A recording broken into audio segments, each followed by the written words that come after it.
it, I believe it. Okay, well, let's see what we have.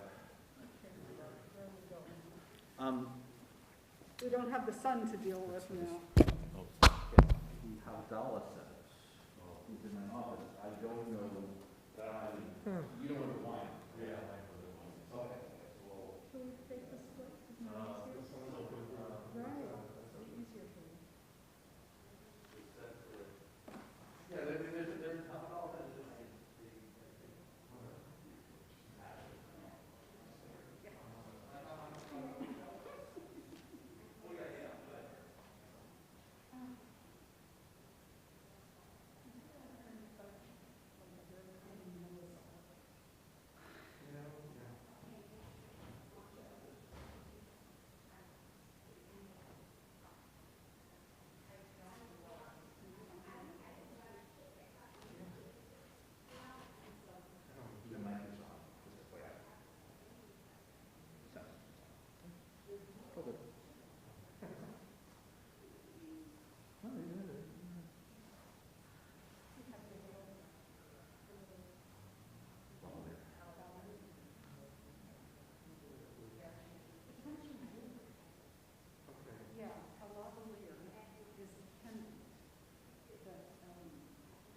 this order, and we don't do it order.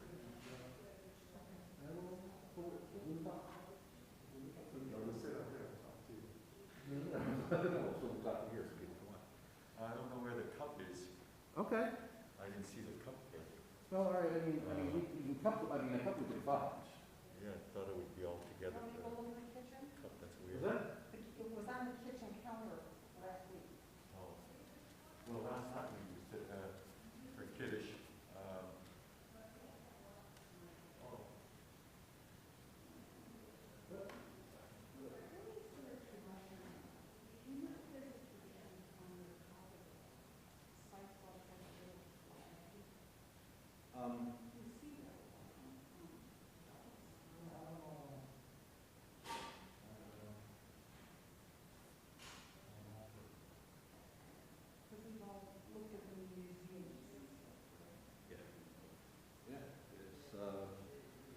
They're very patriotic.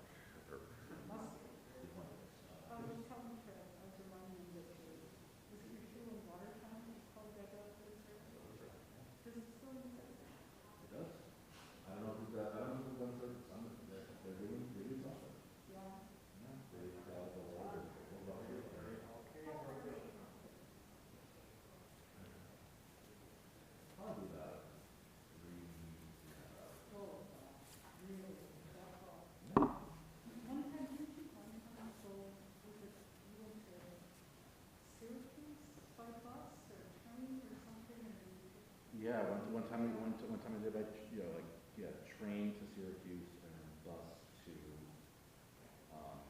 Watertown. One time I broke my arm. I broke a bone in my elbow one time, or here, and I wound up, and I said I can't drive. Yeah. And so I thought one time it was really bad. I think I just did it. I think I just want to do a Greyhound round trip. From the seminary, what was the farthest student congregation you were with? Oh gosh, I don't know. That's a good question. I really from when I was there. Yeah. Not a lot of people. Flying to places? Not a lot of people did these. No, I feel like not a lot of people did them, but I mean, A lot of people didn't do it at all. yeah. I mean, everybody had to do at least an intern, like a 4-year internship. But that would be the local seminary. Usually, the tri-state area. That's different than what you see.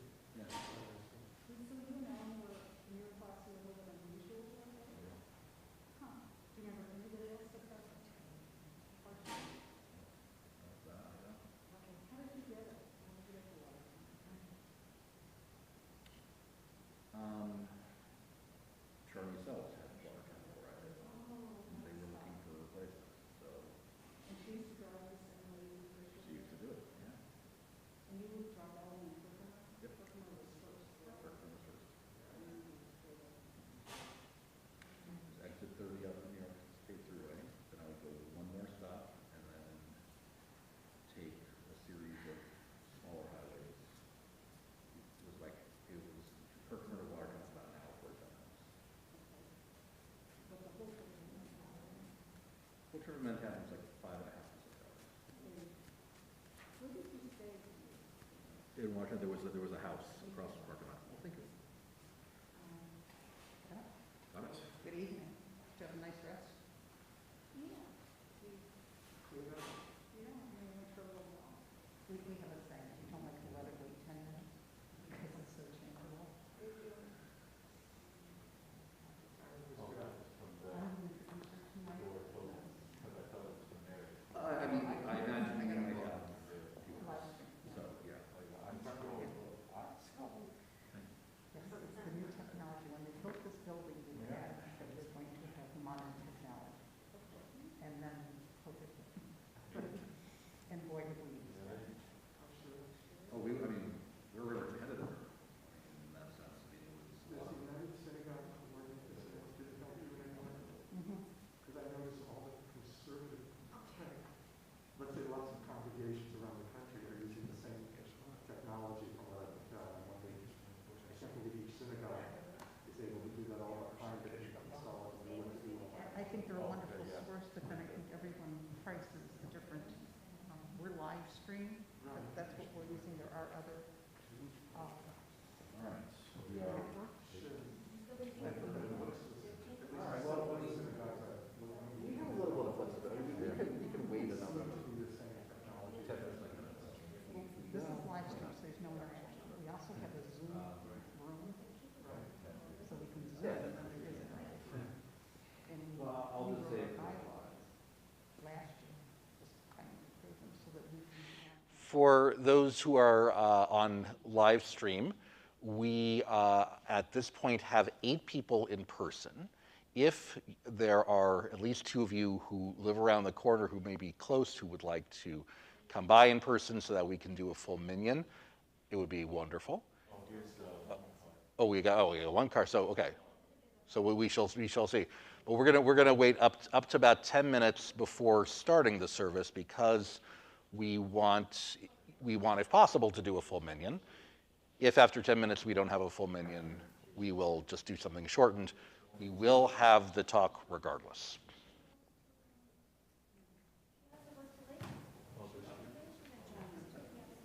yeah, so that's too long, so good night. Oh, maybe that's right. I left my Siddur here this morning.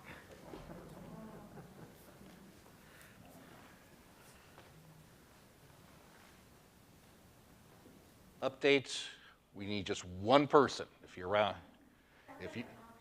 around the corner, we'd love to have you. Exactly.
Is that Lenny's parents?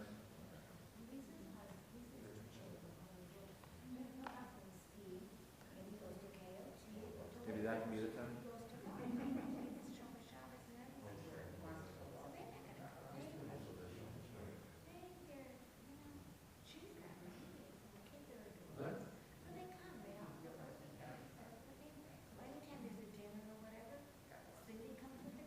Well, they were here, because Ursula had roots on, so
So we welcome you back in person or on live stream. We do not have a minyan, a physical minyan present, so we will still daven. We'll lead the service. We'll do the Shabbat Mincha service. We're glad to have Larry Boxer lead for us. We will, and then after Mincha, we will have Professor Greenspan's next talk.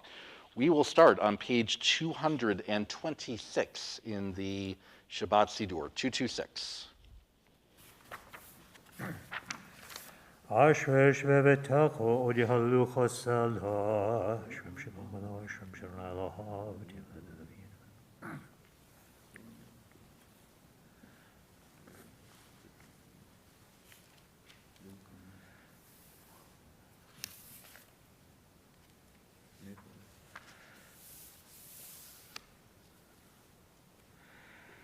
Tilat Aronai Reber Pi Vivre Kobosor Shem Kodshol Olam Vohed Va'anachnu Nevorech Yom Hetav Olam Hallelujah Uvolitzion Gohel Shaveh Feshav Yaakov Numaranai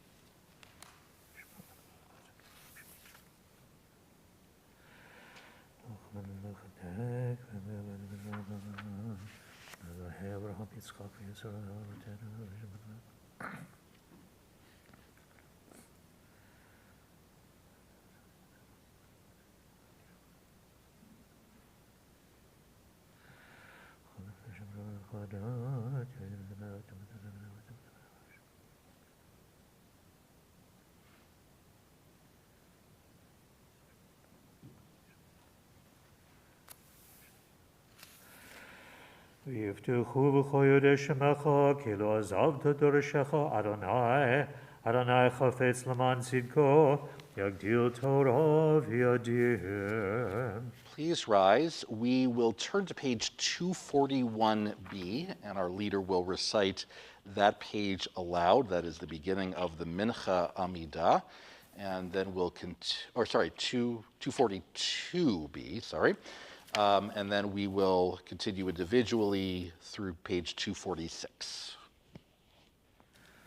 Baruch atah Adonai Eloheinu v'Elohei Avotenu Elohei Avraham, Elohei Yitzchak, Elohei Yaakov, Elohei Sarah, Elohei Rivka, Elohei Rachel v'Elohei Leah, Ha'el Hagadol, Hagibor v'Hanora, Elyon, Gomel Chasadim Tovim v'Konei Ha'akul, V'Zocher Chasdei Avot, U'Mevi Gohel Livnei V'Nehem, L'Ma'an Shemo B'Ahava, Melech Ozer Ufoked U'Moshiach Mogen, Baruch atah Adonai, Magen Avraham, Ufoked Zorah, Atah Gibor Le'olam Adonai, Mechayem et imata harav lehoshia, Mechalkel Chaim b'chesed, Mechayem etim b'rachamim rabim, Somech noflim v'rofech olim,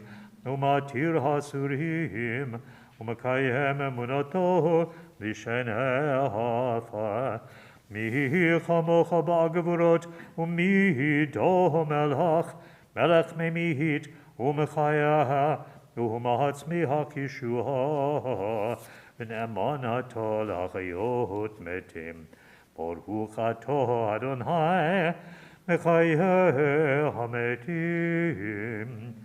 Atah kadosh v'shimcha kadosh, U'kadoshim b'chol yom yahalucha salah, Baruch atah Adonai, Ohel hakadosh. So I goofed again with the pages. You're actually going to want to go pages 234 through 239. My bad, I'm sorry.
Okay.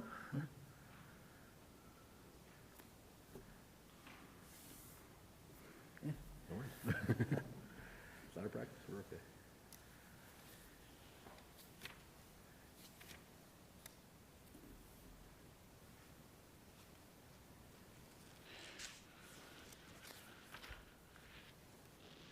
Feel free to continue if you're reciting the Amidah. Aleinu is on page 248. עלינו לשבח לאדון הכל, לתת גדולה ליוצא בראשית, שלא עשנו גגויי ארצות, ולא שמנו כמשפחות האדמה, שלא שם חלקנו כהם, וגורלנו ככל המונם.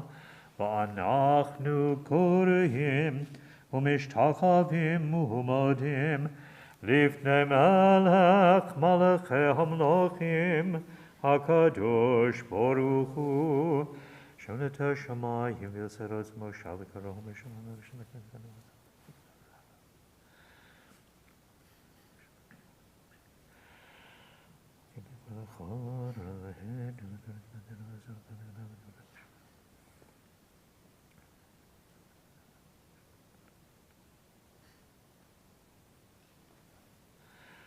ככתוב בתורתך, אדוני ימלוך לעולם ועד, ונאמר, והיה אדוני למלך על כל הארץ, ביום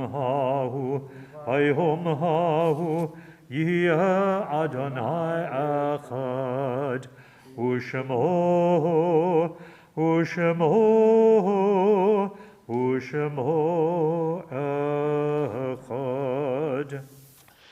As we are not with a physical minyan, we'll still recite these words to remember our loved ones.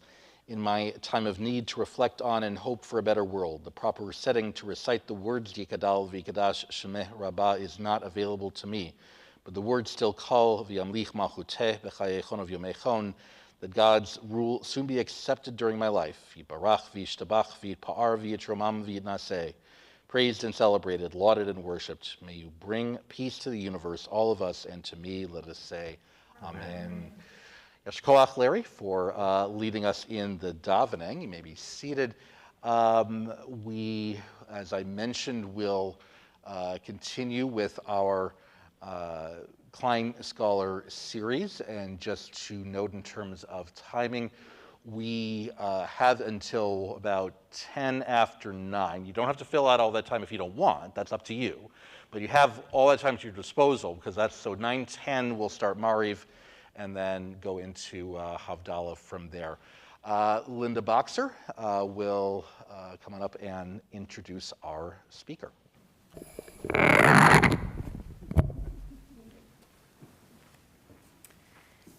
It has been my pleasure to work with Judy Brownstein and Fern Bernstein, co-chairs of Temple Beth Tzedek's Adult Education Committee.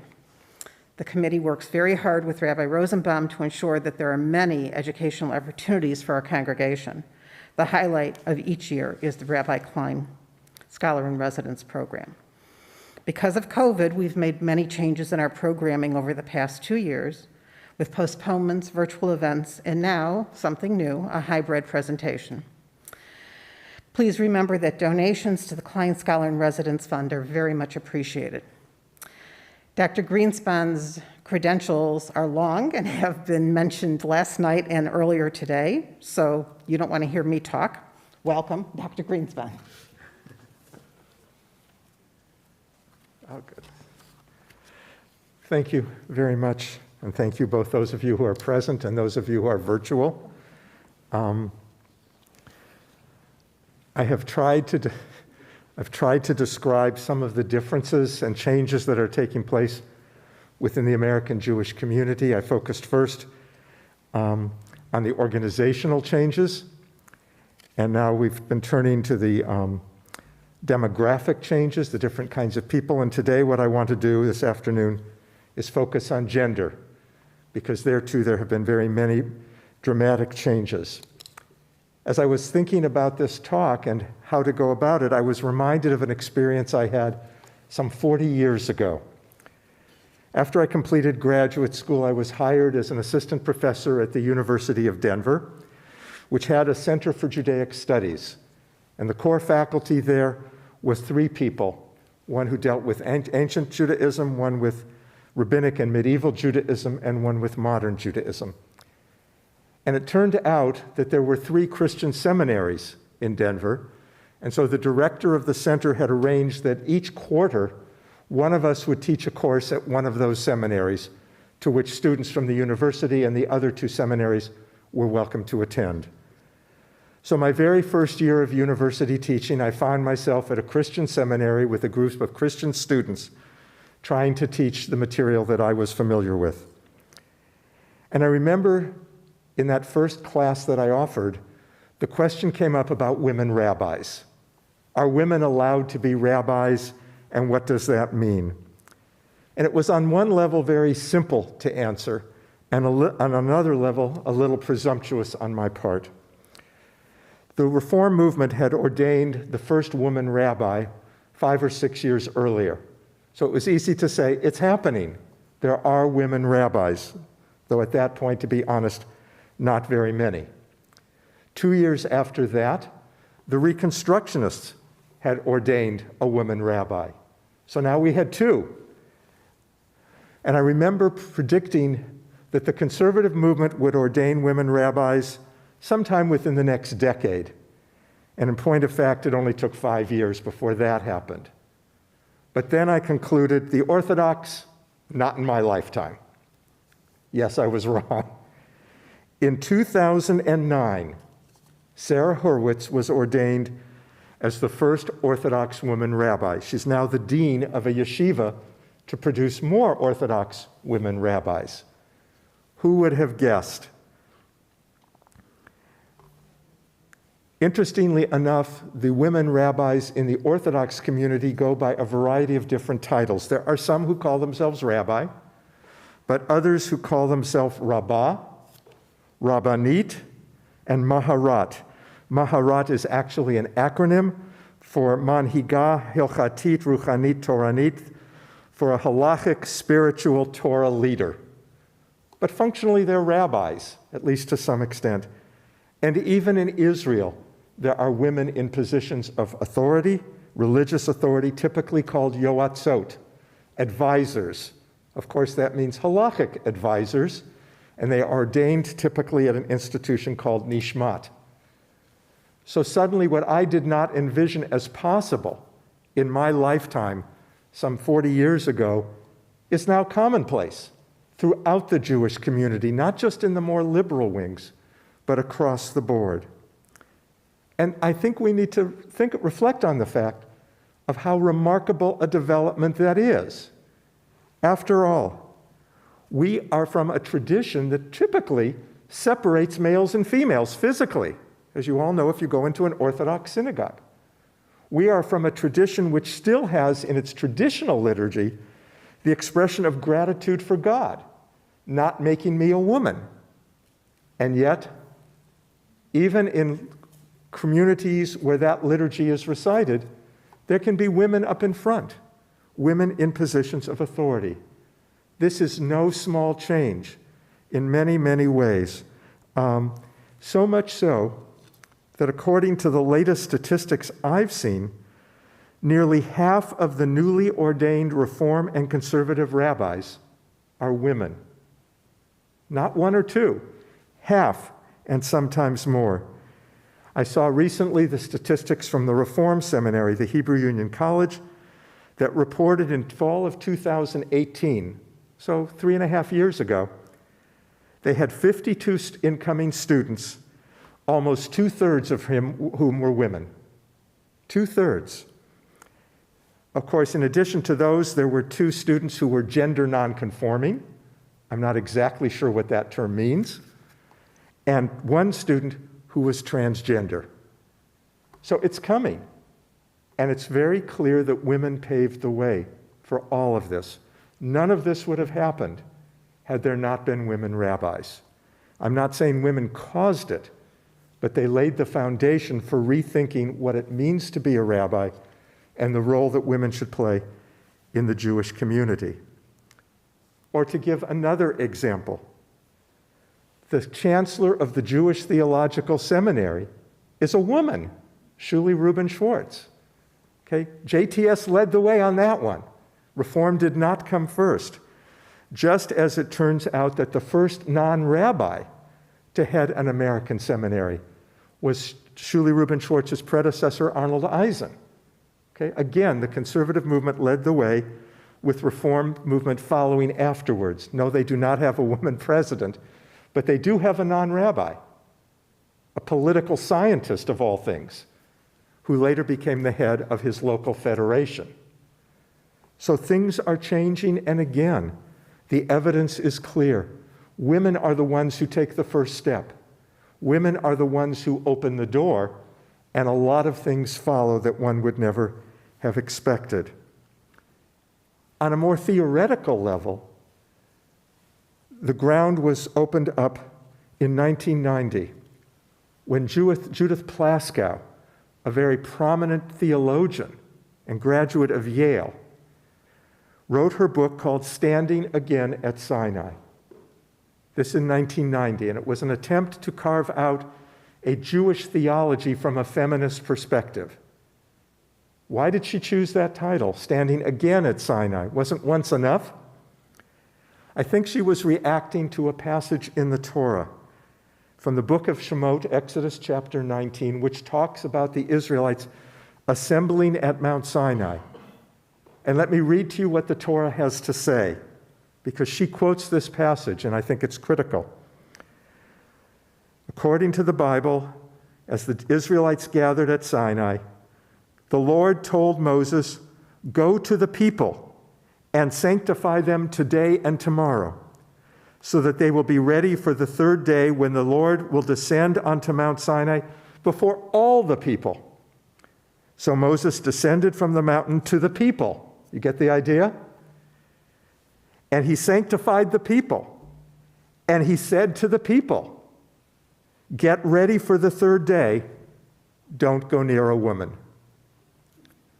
Who were the people, Israel, that the Bible has in mind? Clearly, the men.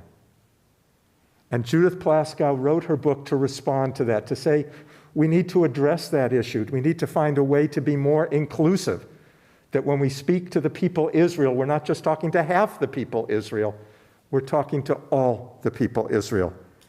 And so her 1990 volume, Standing Again at Sinai, was the first attempt to address that issue and to find a way to deal with it. That was followed some 20 years later by a women's commentary on the Torah. And about the same time, there began a feminist commentary on the Talmud. The Talmud, as you all know, is a huge collection, and so that project is ongoing. But there have now been many volumes produced in this commentary series. And so we are living in a time, I would suggest, of dramatic change that only began with the recognition of women as rabbis, and that continues to this day and has far, far-reaching consequences. There have been a variety of attempts to understand what have been the results of ordaining women. What difference did it make? Not simply allowing half of the population full participation, but what other kinds of changes have followed in its footsteps. And one result that's been suggested is that women approach the rabbinate differently than men do. Specifically, that women see the rabbinate in a non-hierarchical way. They don't approach it and saying, I'm on top, everybody else will take orders from me. They have different kinds of priorities and different ideas. There was a recent symposium in Moment magazine asking rabbis in particular from a variety of backgrounds, Sephardic, Ashkenazi, Reform, Reconstructionist, Orthodox, unaffiliated, all kinds of backgrounds, what they made of this change, what has resulted from it. And their responses, I think, were kind of interesting. A Reconstructionist rabbi said that women rabbis see their authority as based in a different way than males do. They root authority, in her words, in caring, compassionate, and accessibility. Another rabbi, this time Reform, said, by having women rabbis, we have opened the doors for all orientations, for all genders, for all abilities, for all racial and cultural backgrounds. In other words, many of the changes that have taken place were made possible by the fact that women became rabbis. I spoke this morning of the different ethnicities, Black, Asian, and the like, that have come to be Jewish. And this person is at least saying part of what facilitated that was allowing women to become rabbis, and suddenly the unthinkable became real. At the same time, and certainly connected to all of this, women becoming rabbis has provided the opportunity for seeing problems that we didn't even know exist. As you may know, just within the last month, there have been reports of sexual abuse by a conservative rabbi in a very prominent position. Before that, there was an explosion of issues in the Reform movement among the rabbinate, at the seminary, at Reform camps of sexual abuse. And we have to ask ourselves, was this new? And the answer is no. Many of the accusations were leveled about events that took place decades ago. So why is it only now that it's coming to light? And I would suggest the answer in large part is because there are women rabbis. At one point, the president of the Hebrew Union College, the Reform Seminary, who had been the rabbi at a large synagogue in New York and subsequently went to a large synagogue in Texas, was fired as president of the seminary because of accusations of things he had done decades before. Why didn't they come to light? What suddenly made them visible? And I think it's a fair guess that part of that was that there were now women in positions of authority to draw attention to issues that had lingered and been ignored for decades.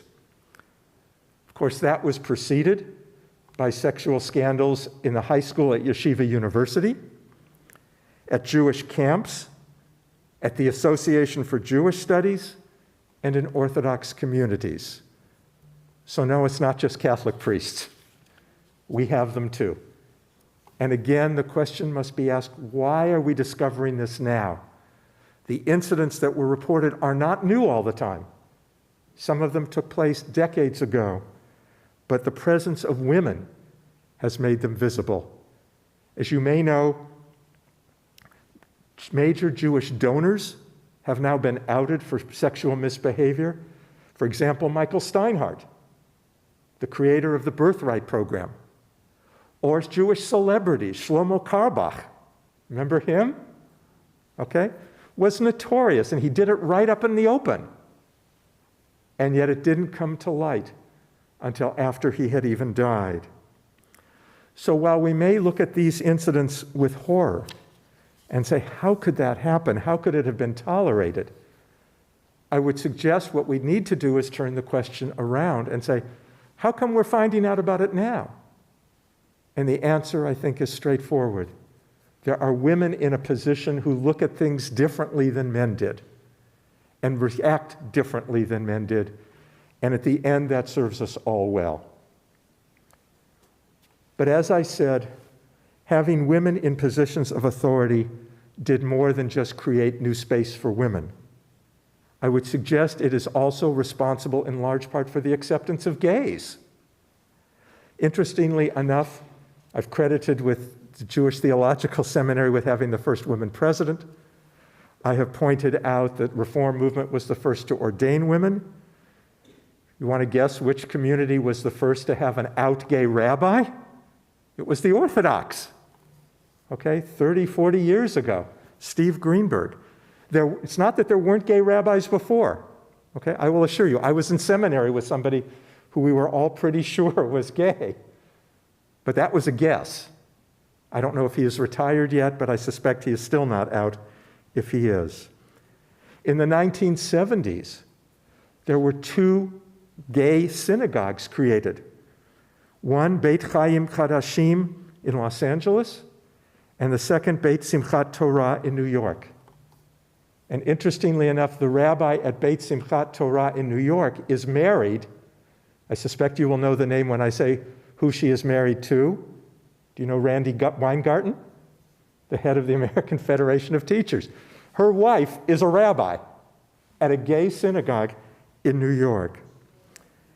And so too now we are seeing the presence of transgender rabbis. What's striking about all of this is while it may strike us as surprising, where did this come from? How did it emerge so quickly? I want to suggest it's not new. There have been gays as long as there have been human beings. Okay? And interestingly enough, the phenomenon of sexual ambiguity is recognized already in the Talmud, which talks about several categories of people. So the words it uses are androgynous, tumtum, ayalonit, and ceris chama. In other words, in a book that was compiled, 1,500 years ago, we already have the language with which to address this issue. This is not new. It's just not been out in the open. We haven't paid attention. But I think the most important point to make, and this is what I would hope would tie together everything we talk about this weekend, is the fact that this is taking place in a larger context. Everything I have described in the talks I've had this Shabbat, including this one, parallels developments taking place in American society at large. Obviously, there are female clergy throughout Protestantism. The feminist movement took place at the same time that these developments were beginning to emerge. It's worth pointing out that two of the icons of the feminist movement, Bella Abzug and Betty Friedan, were both Jewish. And Gloria Steinem had a Jewish father. So in many ways, we've been on the front lines, even if we didn't pay attention. The Me Too movement, which has rocked the Jewish community. We can give a lot of credit to Harvey Weinstein for that. Okay? So we've had people deeply involved, not always for the good, but deeply involved. As I mentioned, there are female clergy throughout Protestantism, and one would find consistently they make up a large proportion of the clerical students. And there have been sex scandals, as we all know, in the Catholic Church, in evangelical churches as well. So as we look at these developments and we think, what's going on in the Jewish world? Why are we being shaken up by this? We need to understand how much we are influenced by American society, by the world in which we live. Everything I have discussed this weekend has its parallel in other parts of our lives, not just the Jewish parts, and frankly, in other religions. Not just Judaism. Judaism is not, if I can quote the Bible, an am levadad yishkon, a people who dwells apart. We are a people who dwell in the midst of a larger context. And that can be seen throughout Jewish history. You can't understand the Bible unless you understand the ancient Near East. The Bible is permeated with influences from Egypt, from Babylonia, from the land of Canaan. Sometimes it's absorbing ideas, sometimes it's reacting against them. But they fill the Bible. The Talmud, it has been shown, is permeated from ideas from ancient Persia. I'm not an expert on the Talmud, but I'm told by people who are that you can't understand the Talmud and the world it's living in without understanding Sasanian culture. I would remind you, as we all know, Yiddish is basically a dialect of German. So that too has been influenced. And it is no accident that the emergence of Jewish studies, which I mentioned last night, is taking place at the same time that ethnic studies and religious studies are becoming very visible and present on university campuses. And that's not to the bad.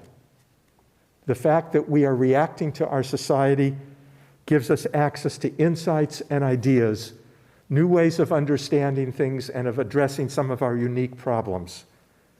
So let me close, if I might, with a personal story from about the same time as the story with which I began. I began by talking about that first seminary class I taught 40 years ago. We had just moved to Denver, Colorado, and I found myself having to teach Christian seminarians, some evangelical, some liberal Protestant, some Catholic. And I discovered that in Denver there was a Jewish newspaper. And that Jewish newspaper, which was edited, interestingly, by somebody who also had a graduate degree from Brandeis University, had taken a very hard position in Denver, Colorado, on the issue of homosexuality. The editor there, who had been a colleague of mine when I was a graduate student, was vehemently opposed to homosexuality. And he had missed no opportunity to make that point. In the letters to the editor he chose to print, in the editorials that he wrote, in the stories that he covered. And I remembered at the time being troubled by that and not sure, this would have been the early 80s, how do we address it? Because the Bible's statement on homosexuality is very clear, or so I thought. But because of the interfaith programs I was involved in at the time, I knew that Jews aren't the only ones who take the Bible seriously. Protestants in particular, who had been reacting against Catholicism, were a back to the Bible movement. And I had come into contact with several Protestant scholars, including one who was a Christian ethicist at the United Theological Seminary of the Twin Cities.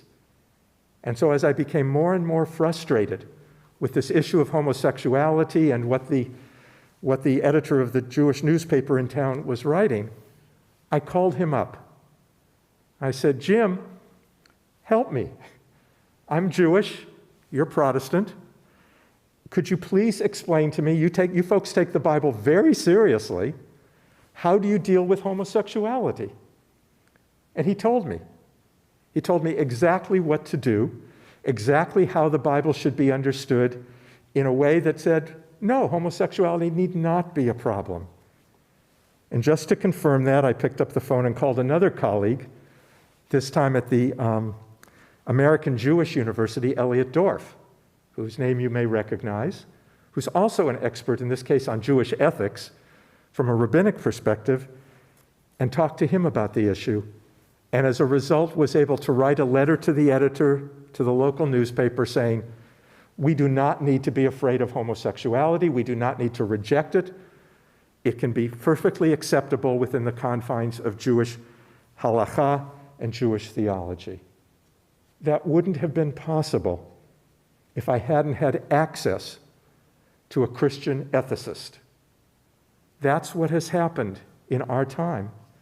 That is what has been made possible by academic Jewish studies, which puts people in knowledgeable positions where they are in contact not just with their own congregations or their colleagues who are rabbis around the country, but with people of different traditions.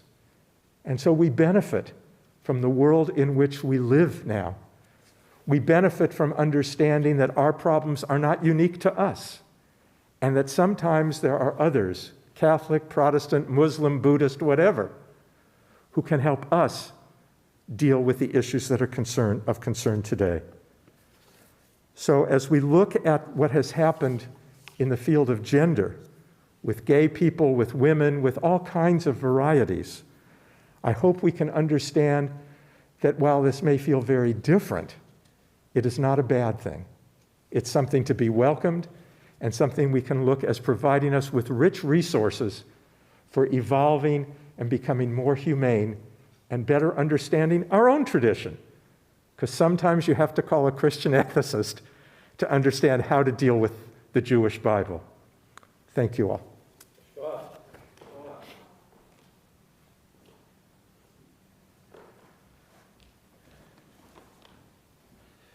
Many thanks once again, Yashikov, to Professor Greenspan. We have a good crowd here, not high in number, but very good crowd here. Does anyone have any questions about this talk or any of the talks that preceded? If not, it's okay, but just want to. Okay. Why don't you come to the mic so people can hear you, if that's okay? We're all Catholic. A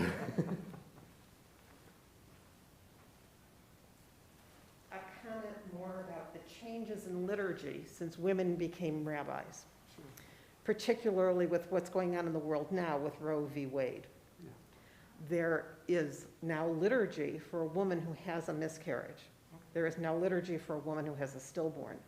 That didn't exist when that was in my world. Right. So that's a change because there are women rabbis who understand this angst. I think that's a good thing. And if we look in Sim Shalom, there are poems in here that were written by women. We grew up with Birnbaum and Silverman, and women had no place in a siddur. And now that has happened, and in my opinion, that's a good thing. Wouldn't have happened otherwise. It wouldn't have happened without women rabbis, and it's been an evolution.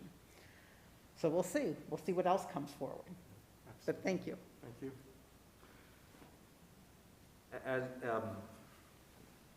As we have a bit of time, maybe if I could reflect real quick on something just about just how the evolution has happened, sometimes very recently. So I grew up in Denver, and as a U.S. wire, I was part of EMSA region, the Central States region, and the last EMSA event I ever attended was when I staffed a regional convention when I was 20, so back in 1996, and each chapter, so you had chapters from, like I said, Denver, but also Omaha, Kansas City, St. Louis, Twin Cities, a few more sprinkled in. Each chapter that had any sort of sizable amount of people, they were responsible to lead a different service. And I remember when we started Shabbat Musaf, and there was one chapter, this is Beth Jacob of Mendota Heights, Minnesota. The person leading began the Musaf Amidah. Elohei Avraham, Elohei Yitzchak, Elohei Yaakov, Elohei Sarah, Elohei Rivka. The moment that they got to Elohei Sarah, you heard this from almost everyone else. And it took several staff people to calm everybody down and to say, guys, that's this synagogue's tradition. We're going to respect that. Grumble, grumble, grumble, still from a lot of people. Fast forward to today, when some of those synagogues not only include the matriarchs in the Amidah, they also, some of them have female rabbis. And even though inclusion of the matriarchs is not uniform among conservative synagogues, I would say that the idea of it being shocking to anyone in the conservative movement, I think that time has definitely passed. So it's I guess just another reflection about how quickly it could potentially change and how many times what we assume will always be the case does not wind up in that way. So, what time do we have? How are we doing? 5 at 9? Okay. We have about 10-ish, 15 minutes to talk amongst yourselves. I'll give you a topic. Grape nuts, neither grape nor nuts. Discuss? No. We'll resume around 9:10 for Mariv, and then Havdalah.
Still chasing the high. Hey, would you like to dive it? I'm happy to dive it. What field? You usually ask not to do Saturday night, so that's why I asked. Better than people. Always, but it's all good. Oh, goodness.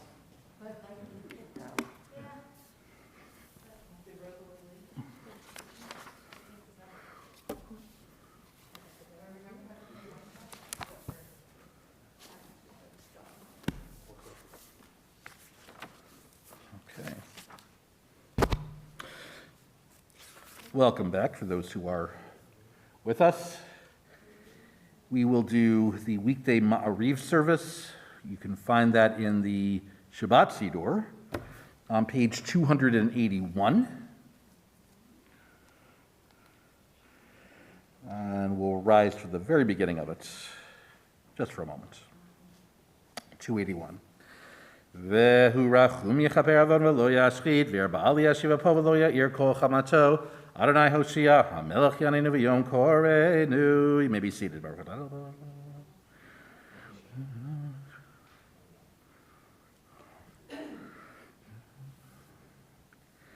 El chai v'kayam tamidim lo cholenu le'olam va'ed, Baruch atah Adonai hamari v'aravim, avat olam b'd Yisrael m'cha hafta dorim.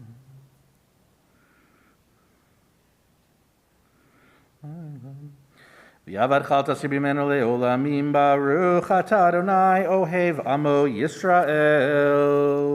El melech neman shema Yisrael, Adonai Eloheinu, Adonai echad.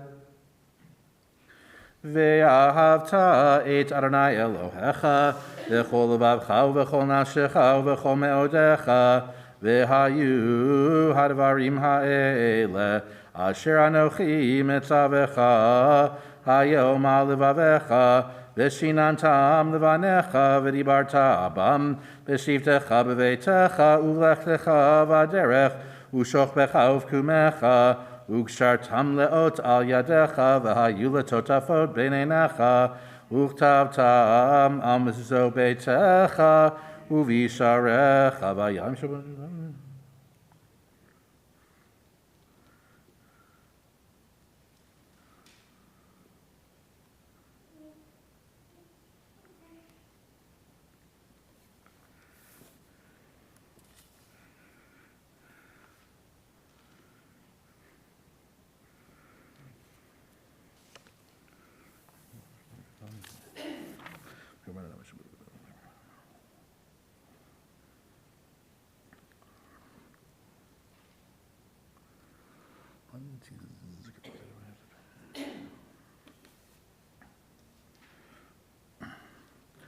Ani Adonai Elohechem asher hotzeiti etchem me'eretz Mitzrayim liod lachem le'Elohim ani Adonai Elohechem mevi etem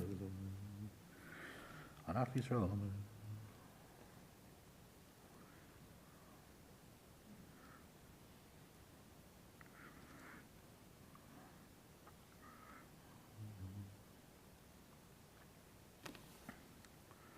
Umalchuto baratzon kiblu aleihem Moshe v'nei Yisrael achanu shira v'simcha rabba v'yamru chulam mi chamocha be'elim Adonai mi kamocha nedar ba'kodesh no rati lo do sefele malchutecha ra'uvanecha bokei hayam lifnei Moshe ze'eli anu v'yamru Adonai imloch le'olam va'ed v'nemar kifada Adonai et Yaakov u'ge'alo mi'ad chazak mimenu Baruch atah Adonai Ga'al Yisrael. Hashkivenu Adonai Eloheinu l'shalom. Page 284.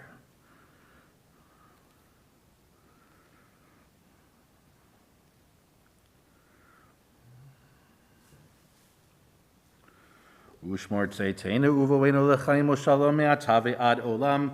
Baruch atah Adonai shomer amo Yisrael la'ad. Baruch Adonai l'olam amen ve'amen. Baruch Adonai l'olam amen.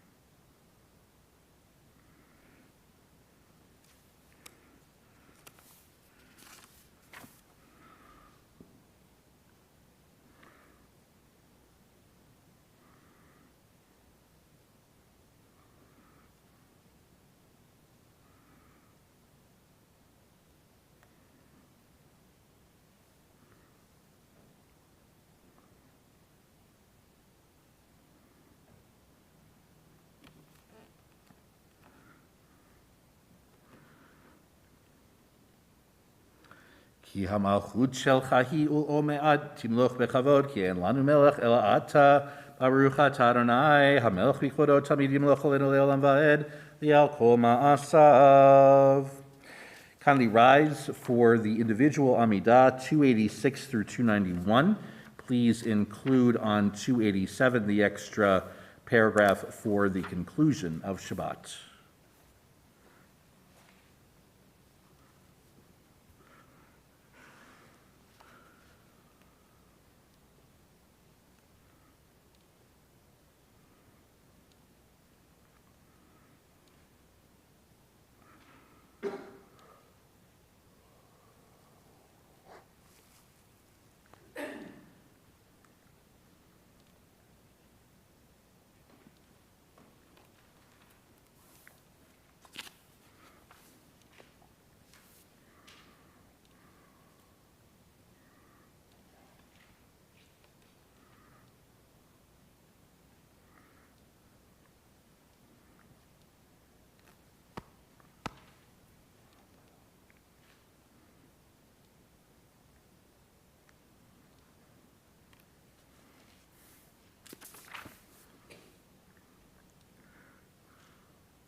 Feel free to continue if you're still reciting the Amidah. Middle of page 292. V'hi no'am Adonai Eloheinu aleinu ma'aseh yadeinu, konena aleinu ma'aseh yadeinu konenehu, yoshev b'seter, yom b'seter le'elam. Sina v'zavira.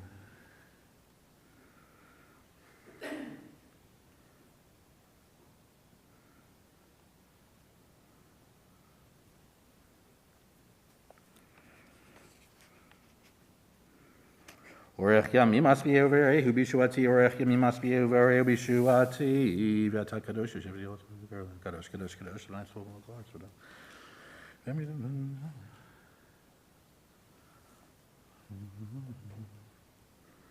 Adonai Melech le'olam va'ed, Adonai Melech.